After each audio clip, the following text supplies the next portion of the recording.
India गठबंधन के हमारे प्रत्याशी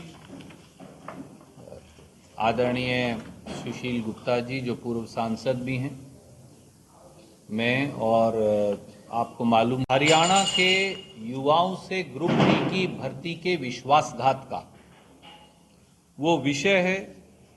पूरी ग्रुप डी की भर्ती की प्रक्रिया जो दोषपूर्ण है और एक षड्यंत्र के तहत भाजपा जजपा की सरकार एक बार फिर लाखों युवाओं को कोर्ट की दर दर ठोकरें खाने को मजबूर करने वाली है।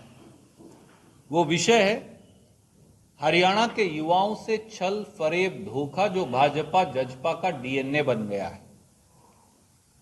आपके दर्शकों और पाठकों को याद होगा कि हरियाणा में पिछली बार ग्रुप डी की भर्ती साल 2018 में जींद उपचुनाव से 5 दिन पहले की गई थी, ताकि जींद उपचुनाव और उसके बाद विधानसभा का चुनाव प्रभावित किया जा सके। 18,000 बच्चों को ग्रुप डी में उस समय 2018 के अंदर भर्ती किया। आखिर में नौकरी कितने को मिली?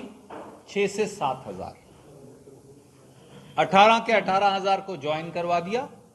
उसके बाद डॉक्यूमेंट वेरिफिकेशन का हवाला देकर, उसके बाद बायोमेट्रिक्स का हवाला देकर, उसके बाद उनका स्पोर्ट्स सर्टिफिकेट गलत होने का हवाला देकर, उसके बाद सोशो इकोनॉमिक क्राइटेरिया के मार्क गलत होने का हवाला देकर उन्हें नौकरी से निकाल दिया गया।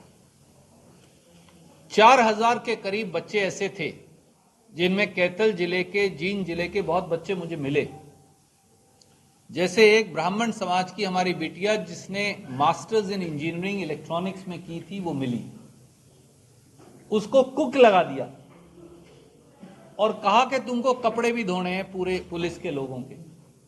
तो मेरे पास आई और उसने कहा, भैया मैं डबल इंजीनियर हूं, टॉपर हूं, मैं कपड़े धोने के लिए थोड़ी नौकरी लगी। पर आखिर में 4,000 ऐसे बच्चे नौकरी छोड़कर चले गए। पर खट्टर सरकार ने अपना उल्लू सीधा कर लिया हरियाणा के नौजवानों को भटकाकर।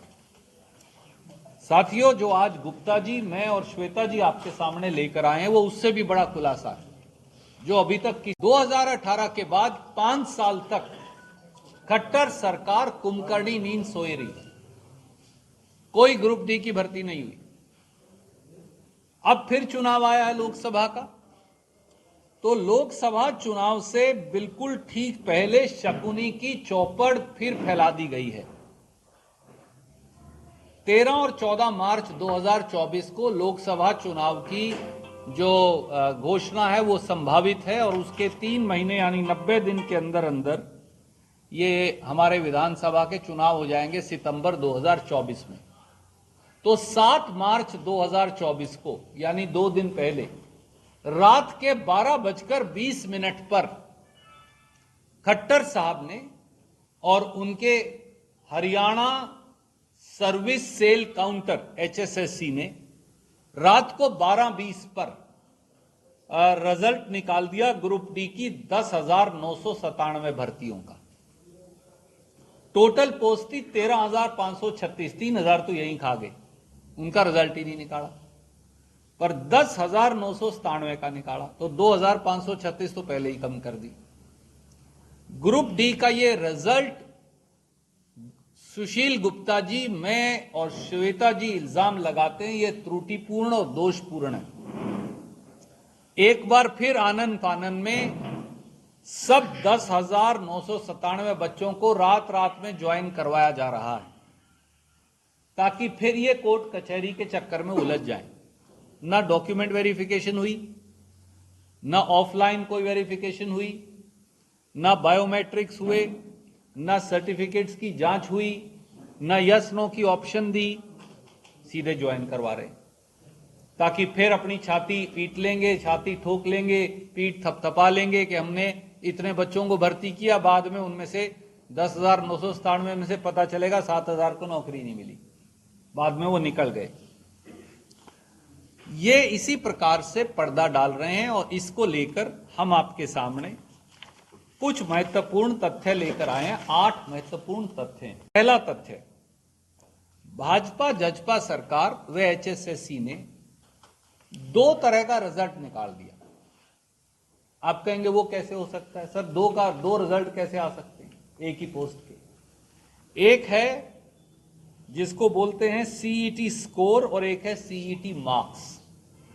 आपको मालूम है अक्टूबर 2023 में CET का पेपर हुआ जिसके आधार पर ग्रुप डी की भर्ती हुई है। वो 95 नंबर का पेपर था, वो है CET मार्क्स। CET स्कोर है, उसमें 5 नंबर सोशो इकोनॉमिक क्राइटेरिया के ऐड कर दिए। मैं एक कागज आपको भेज रहा हूं पर दिखाना चाहूंगा। CET marks, CET score. मैं आपसे पूछता हूं, आप बड़े सजग पत्रकार हैं, आपके दर्शकों और पाठकों से पूछता हूं, मेरा रिजल्ट ये वाला है कि ये वाला है? ब्रह्मांड में खट्टर साहब की पहली सरकार है जो एक पोस्ट के लिए दो अलग अलग किस्म के नंबरों का रिजल्ट निकाल रहे। बच्चा कहां जाए, कैसे मालूम चलेगा उसका रिजल्ट कौन सा है असली वाला? दूसरी बात, 5 नंबर जो सोशो इकोनॉमिक क्राइटेरिया के डाल के रिजल्ट निकाला है, सोशो इकोनॉमिक क्राइटेरिया के नंबर देने की बात ये हाई कोर्ट के इस आदेश से स्टे कर दी गई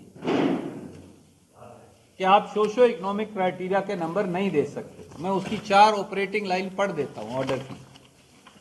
Therefore, the clause in the impugned advertisement dealing with socio-economic criteria and experience and providing 20 marks to Haryana domicile applicants or on the basis of descent contained in para 13 so and so is suspended until further order.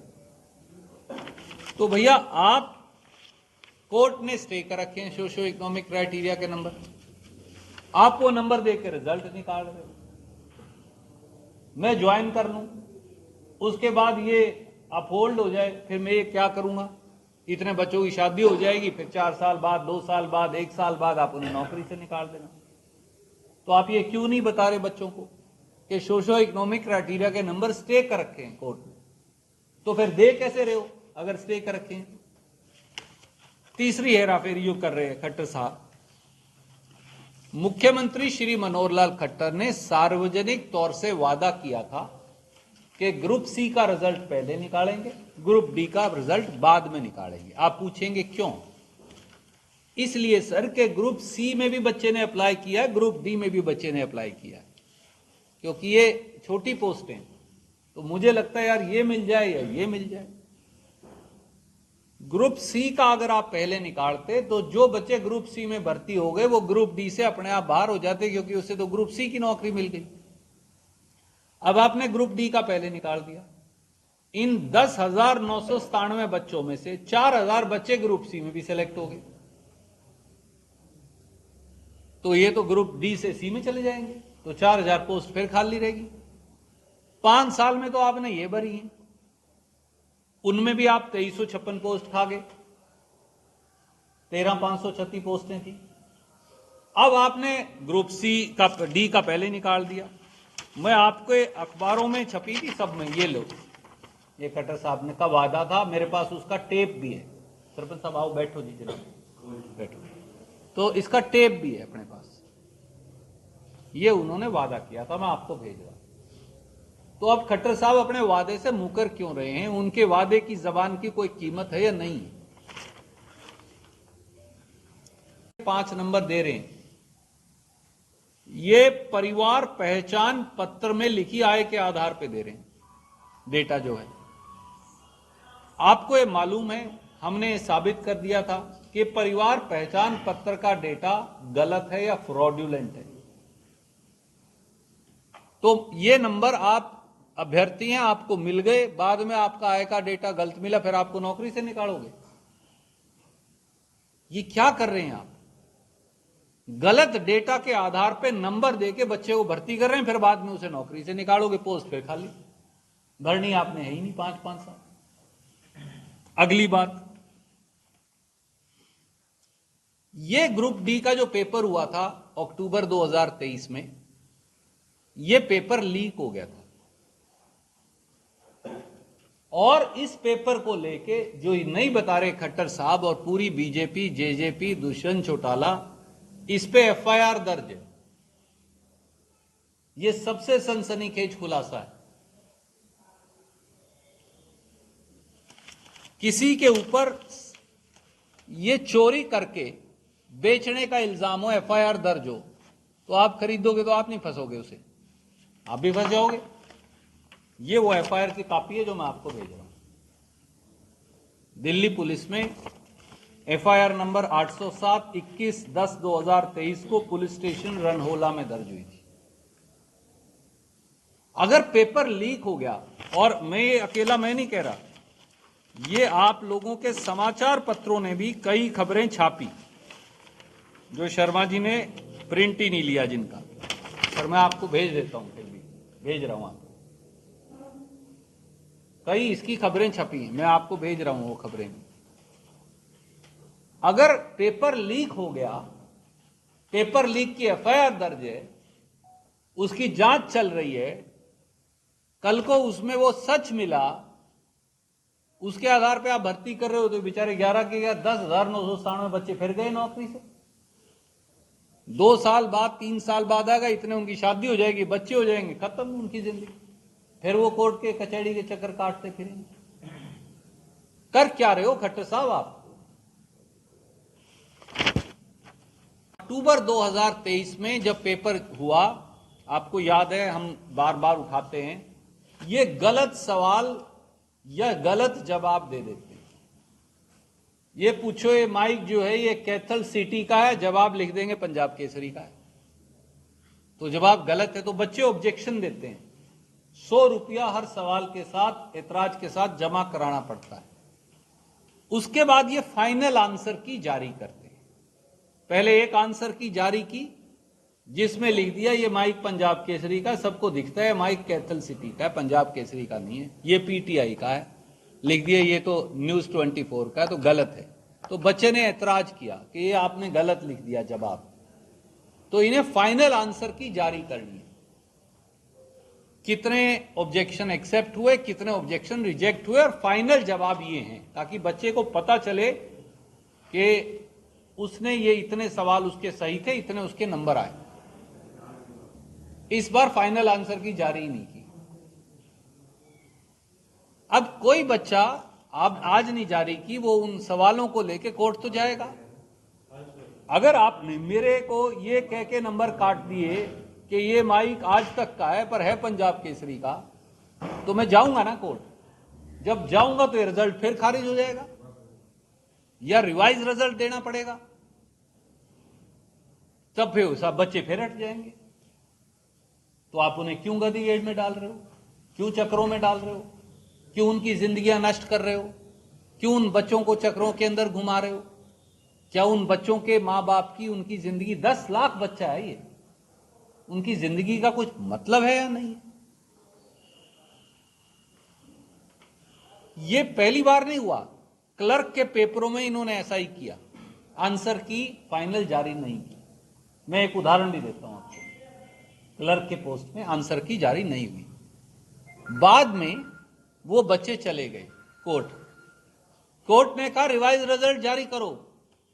Revise result जारी किया तो उसमें से फिर बच्चे हट गए, जो रिजल्ट बदल गया फिर बच्चे हट गए। अब वो बच्चे घूम रहे हैं कोर्ट में। तो खट्टर साहब और दुष्यंत चौटाला जानबूझकर ग्रुप डी के 10 लाख बच्चे जो लगे नहीं वो कोर्ट में, जो लग गए वो भी कोर्ट में। ना नौकरी वाले को नौकरी मिल रही, ना वाले को नौकरी मिल रही। हजारों कैंडिडेट्स ऐसे हैं, माननीय मनोहर लाल खट्टर साहब, दुष्यंत चौटाला जी, जिनके नंबर कट ऑफ से ज्यादा हैं। शायद 77 की कट ऑफ है, अगर मुझे सही याद है। इतनी 81 अलग अलग जगह अलग अलग है जी। उनके उससे नंबर ज्यादा हैं, उनका नाम लिस्ट में नहीं है। आपने रात को 12 बजे 20 पे लिस्ट जारी कर दी, अगले दिन छुट्टी है, कोई कोर्ट ना जा सके, उन्हें ज्वाइन करवा लिया। भाई जाए तो गए वो, कोई खाली तो नहीं बैठेगा। जब आप गुप्ता जी के 70 नंबर है, मेरे 80 हैं, इसके 90 हैं, तो 90 वाला जाएगा ना कोर्ट में। तो फिर आप कहोगे ये तो अपोजिशन का गैंग है। 90 वाले को छोड़ोगे, 70 वाले को भर्ती करोगे, ये वो बच्चे कहां जाएंगे? आप ऐसा क्यों कर रहे हैं खट्टर साहब? तो आपकी पूरी ग्रुप डी का रिजल्ट जो है वो डिफेक्टिव है। और आखिरी वो ये जो मैंने शुरू में कहा था, ना ऑफलाइन डॉक्यूमेंट वेरिफिकेशन है, ना बायोमेट्रिक्स मैच किए। कितने बच्चे हटे बाद में क्योंकि उनका अंगूठा नहीं मिलता था, यानी किसी का पेपर कोई दे गया, और इनकी जांच तो होनी पड़ेगी। ना 5